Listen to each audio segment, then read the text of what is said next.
आइए देखते हैं 3 फेस इंडक्शन मोटर का पावर एंड कंट्रोल डायग्राम।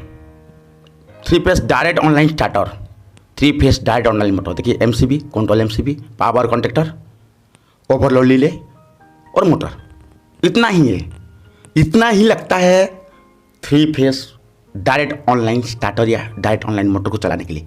ये फ्यूज है, HRC फ्यूज है, ये पावर कॉन्टेक्टर का सिंबल है, ये फ्यूज का सिंबल है, ये ओवरलोड रिले का प्रोटेक्शन का सिंबल है। और दूसरा चीज़ होता है AC, उल्टा ही तरफ। ये 3 फेस इंडक्शन मोटर है। NO normal open start, NC normal close start. इसका बारे में बताऊंगा। देखिए डोल पावर एंड कंट्रोल डायग्राम। दोस्तों नमस्कार, मैं BC पटेल, इजी इलेक्ट्रिकल में आपको स्वागत है। अगर आप मेरे चैनल को अभी तक सब्सक्राइब नहीं किए तो प्लीज़ सब्सक्राइब करिए, लाइक करिए और शेयर तो जरूर करिएगा, ठीक है। देखिए पावर डायग्राम सबसे पहले देखते हैं। मैंने 3 लाइन बनाया हूँ क्योंकि मैं 3 phase direct online starter with motor connection का मैं डायग्राम आपको बताऊंगा। देखिए ये R face, Y face, B face, ठीक है। S की तरफ भी फ्यूज का सिंबल होता है, इसलिए मैंने ये है आपका R फेस, ये आपका Y फेस, ये आपका B फेस, ठीक है। ये 3 तो फेस है अपना। और मैं ये फ्यूज का सिंबल बनाया हूँ, आप इस तरह भी फ्यूज का सिंबल बना सकते हैं, ठीक है। और इसका जो मैं 5 टाइम लिखा हूँ, इसका जो करंट क्या है, ये जो फ्यूज लगाएंगे, अगर मोटर का जितना भी करंट है उसका 5 गुना ज़्यादा रेटिंग का हमने क्या लगाते हैं, फ्यूज लगाते हैं, ठीक है। फिर फ्यूज से आउटगोइंग निकल के जाता है आपका, ये ओपन है। इस तरह का सिंबल क्या होता है, ओपन होता है, मतलब ओपन। ये आपका हो गया पावर, लिख देता हूँ यहाँ पर मैं। देखिए दोस्तों, आप मुझे बार बार क्वेश्चन कर सकते हैं, ये है पावर कॉन्टैक्टर, ठीक है। मैं पहले ही बता चुका था, हमने SFU switch fuse unit section बना चुके हैं, पावर कॉन्टैक्टर सेक्शन बना चुके हैं। हाँ, यही सिंबल बता रहा था, उल्टा यू की तरह जो मैं पहले बता रहा था, ये आपका रिले का सिंबल। और ये जो 2 ठो बना रहा हूँ, एक NO और NC जो बनाया हूँ, इसका ये 95, 96, 97, 98, ये उसका ऑक्सिलरी NO NC है। इसका काम दोस्तों हमने किसी चीज़ को इंटरलॉकिंग करने के लिए यूज करते हैं। और जो मैं बता रहा था NO नॉर्मल में ओपन रहता है, और जब ऑपरेशन हो जाता है NO तो NC बन जाता है। और NC नॉर्मल में क्लोज रहता है, और जब ऑपरेशन हो जाता है तो ओपन कंडीशन में आ जाता है। ऑपरेशन हो जाता है तो ऑपरेशन में ये उल्टा डायरेक्शन में काम करता है, ठीक है। देखिए मेरा थीम है, मैं हमेशा आप लोग को इजीली समझा सकूं, इसलिए आप इजी इलेक्ट्रिकल को सब्सक्राइब नहीं किए तो करिए। मैं आपको बेहतरीन टेक्निकल टिप्स आपके सामने लाते रहूँगा, ठीक है। ये है आपका ओवर थर्मल लोड रिले, ठीक है। ये रिले नहीं, over thermal load relay. Thermal load मतलब ये जब करंट बढ़ा तो उसका मेटल थोड़ा सा गर्म होगा, थर्मल होगा। जैसे उसको थोड़ी देर के बाद ट्रिप करता है। सेंसिटिव कब आता है रिले का, जब मोटर थोड़ी देर करंट ज़्यादा लेगा, हीट जनरेट करेगा, तब जाके उसका ये जो ऑक्सिलरी आपका NO NC है वो ठीक होता है, ऑपरेशन हो जाता है, ठीक है। ये आपका 3 फेस इंडक्शन मोटर या डायरेक्ट ऑनलाइन स्टार्टर का ये है मोटर, ठीक है। अगर हमने स्टार्टर लगा देंगे तो डायरेक्ट ऑनलाइन स्टार्टर हो जाएगा, और उसका साथ मोटर लगा देंगे तो direct online starter and 3 phase induction motor, ठीक है। आप जानते हैं ये जो पावर डायग्राम है, ये जो डायरेक्ट ऑनलाइन स्टार्टर है आपका, ये जो डोल है, जो डायरेक्ट ऑनलाइन स्टार्टर है, हम तो इसका पावर डायग्राम बनाने हैं, लेकिन इसको चलाने के लिए क्या है, कंट्रोल डायग्राम का बहुत जरूरत पड़ता है। और जो हम लोग का स्टार्टर के अंदर पावर विथ कंट्रोल डायग्राम साथ में रहता है, ठीक है। पावर एंड कंट्रोल डायग्राम साथ में रहता है दोस्तों। तो इसी पावर डायग्राम को चलाने के लिए हमको किस चीज का कंट्रोल डायग्राम का जरूरत पड़ता है। ठीक है, ये जो R face, Y face, B face, ठीक है, यहाँ पर लिख देते हैं 3 फेस 440 वोल्ट एसी। ठीक है, 440 वोल्ट एसी अल्टरनेटिव करंट। ये एसएफयू, इसको लिख देता हूँ, आपने सही से समझिए, आपको पूछा जाता है एसएफयू का काम क्या है, स्विच फ्यूज यूनिट।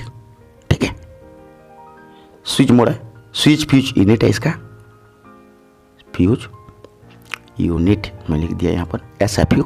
और ये 5 टाइम जो दिया हूँ, ये जो मैं 5 टाइम बोला हूँ फ्यूज, आप अगर मान के चलिए मोटर 10 एम्पियर ले रहा है तो आप यहाँ पर 20 एम्पियर का नहीं लगा सकते हैं, क्योंकि ये डोल है, ये डोल मोटर है। इसका स्टार्टिंग करें ना कुछ क्षण के लिए हाई होता है, इसीलिए इसका 5 गुना लगाना जरूरी है। ये आपको इंटरव्यू में पूछा जाता है और आपको यही जवाब देना है। ये जो एचआरसी फ्यूज है, मोटर फुल लोड का हमने 5 गुना ज्यादा लगाना है स्विच फ्यूज यूनिट में। ठीक है, और यह पावर कंडक्टर है, और इस पावर कंडक्टर को चलाने के लिए इसका जो कोयल रहता है A1 A2, उसमें क्या करते हैं, हम लोग कंट्रोल सप्लाई को ऑपरेशन करते हैं इस पावर को चलाने के लिए। हम तो पावर नहीं चला सकते ना, जो ऑटोमेटिक चलाने के लिए। ठीक है, और ये आ गया आपका जो थर्मल ओवरलोड रिले, मैं लिख दिया हूं यहाँ पर, OL भी लिखते हैं इसको, थर्मल ओवरलोड रिले है। आप आसानी से समझिए, उसमें कुछ नहीं है, सिंपल सी ड्राइंग है। ठीक है, और इसका कंट्रोल भी ज़्यादा कुछ नहीं है, सिंपल सी ड्राइंग है। ये मोटर टर्मिनल है, टीवी है, मोटर का टीवी है।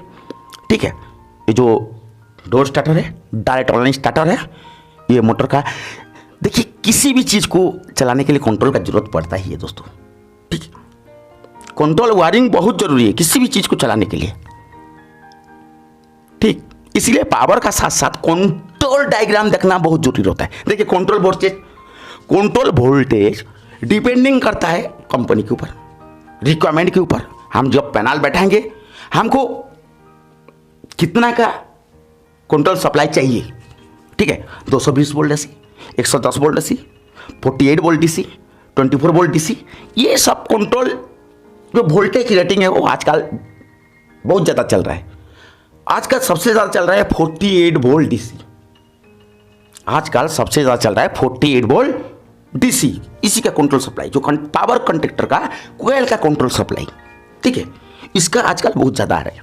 ठीक है, ये जो पावर यहाँ पर लिख दिया हूँ 110 वोल्ट एसी का कोयल है। ठीक है, एग्जाम्पल दिया हूँ हमने, 110 वोल्ट एसी का कोयल है। हम उसको कंट्रोल डायग्राम में 110 वोल्ट का डायरेक्ट ऑनलाइन स्टार्टर का कंट्रोल वायरिंग कैसे होता है देखेंगे। देखिए, यहाँ से एक फेस ले लिया हमने, क्योंकि 110 वोल्ट एसी है कंट्रोल सप्लाई, तो उसमें भी प्लस माइनस होगा, पॉजिटिव नेगेटिव उसमें भी होगा। ये एमसीबी है, ये मॉनिटर सर्किट ब्रेकर है, और सबसे लो रेंज का है 2 एम्पियर का, सबसे लो रेंज का है 2 एम्पियर का। ठीक है, हमने एक एमसीबी का सिंबल लगा दिए, वो सिंबल आप याद करिए, और ये एनसी का सिंबल है जो दिखा रहा हूँ, ये रिले का एनसी का सिंबल है। ठीक है, 95 96। ठीक है, ये एनसी है, नॉर्मल एनसी है, ये रिले का है, हम इंटरलॉकिंग कर रहे हैं। देखिए, ये रिले का है। ठीक, ये ओवरलोड रिले का एनसी कॉन्टैक्ट है, वहाँ से निकाले, एमसीबी से आउटपुट किया रिले का एनसी कॉन्टैक्टर से, रिले का एनसी कॉन्टैक्टर से ये stop portion, stop push button है। ठीक है, stop PV, emergency push button भी बोलते हैं उसको, एक नाम है। क्योंकि ये जो एनसी है वो साइड में लगा रहता है, पैनल में भी लग रहता है। आप दो दे दीजिए, पैनल में भी लग जाएगा, एक एनसी दे देंगे 2 हो जाएगा, पैनल में ही लग रहा है, आप कहीं भी लगा सकते हैं और एक एनसी लगा के। ठीक है, ये आपका स्टार्ट बटन है। यहाँ पर एक चीज़ देख सकते हैं अपने, इसमें सीरीज एंड पैरेलल कॉम्बिनेशन का हुआ है। ये बेहतरीन चीज़, जो एनसी होता है वो हमेशा सीरीज में रहता है, और जो एनो होता है वो हमेशा पैरेलल में कनेक्शन होता है। दोस्तों देखिए, मैं बनाया हूँ, देखिए, रिले का एनसी और इमरजेंसी पुश बटन का एनसी, स्टार्ट बटन, और यहाँ पर एक एनो लगाया हूँ जिसको बोलते हैं होल्डिंग। भाई चला दिए, होल्ड करना भी जरूरी है, नहीं तो जैसे जब तक स्विच को दबाते रहेंगे तब तक मोटर चलते रहेगा। ये है पावर कंडक्टर का A1 A2, जिसको आपको बता रहा था पावर कंडक्टर का जो कंट्रोल सप्लाई वोल्टेज, जो कोयल के सप्लाई वोल्टेज क्या है, A1 A2, यही कोयल, पावर कंडक्टर का कोयल। ठीक है, और यहाँ पर पॉजिटिव चार्ज हुआ P, और यहाँ पर नेगेटिव चार्ज हुआ, ठीक है, माइनस। और ये है आपका 110 वोल्ट AC 50Hz। समझ लेंगे आपने, ये 110 वोल्ट AC सप्लाई 50Hz। और ये जो स्टार्ट बटन है ये NO है। जब इसको चलाएंगे तो इसका काम है, ये भी पिकअप हो जाएगा। जब कंटेटर पिकअप हो जाए तो वो NC बन के परमानेंट सप्लाई उसको होल्डिंग मिलते रहेगा। देखिए MCB है, MCB 2 एम्पीयर का है, उसको उठाए रिले में आ गया, क्योंकि रिले NC है, नॉर्मल NC है तो NC रहेगा। रिले तो अभी ऑपरेट नहीं है, रिले कब ऑपरेट होगा जब ट्रिप होगा तो वो NO बन के सप्लाई को कट ऑफ कर देगा। यही काम करता है ऑटोमेटिक, जो आपका ट्रिप लेता है यहीं से लेता है, ठीक है। ये इमरजेंसी पुश बटन का NC है, ये चीज ध्यान रखिए। NC होगा तो आप सीरीज में कनेक्शन करिए। मैं एक मेरी दोस्त है राधेश्याम बोल करती और संजय बोल करती, मैं उन लोग के साथ बहुत डिस्कस करता था इस सब का। जो मुझे अगर कंट्रोल वायरिंग दिख जाए ना, मुझे कीड़ा लग जाता था, ठीक है, कीड़े की तरह मैं घुस जाता था। वो लोग मुझे बोलते थे, मुझे एक अजब सी नाम में बुलाते थे, ये तो वैज्ञानिक है, ठीक है, मास्टर है। देखिए ये कॉन्डक्टर है, ये आपका कॉन्डक्टर है, और ये आपका A1 A2, ये है क्या नेगेटिव। सिंपल सी वायरिंग है, डायरेक्ट ऑनलाइन मोटर को चलाने के लिए सिंपल सी कंट्रोल वायरिंग है। इससे ज्यादा सिंपल वायरिंग कहीं नहीं होगा, ठीक है। इससे ज्यादा सिंपल वायरिंग आपको कहीं भी नहीं मिलेगा। और आप सब्सक्राइब करिए, अगर नहीं किया तो सब्सक्राइब और शेयर जरूर करिएगा।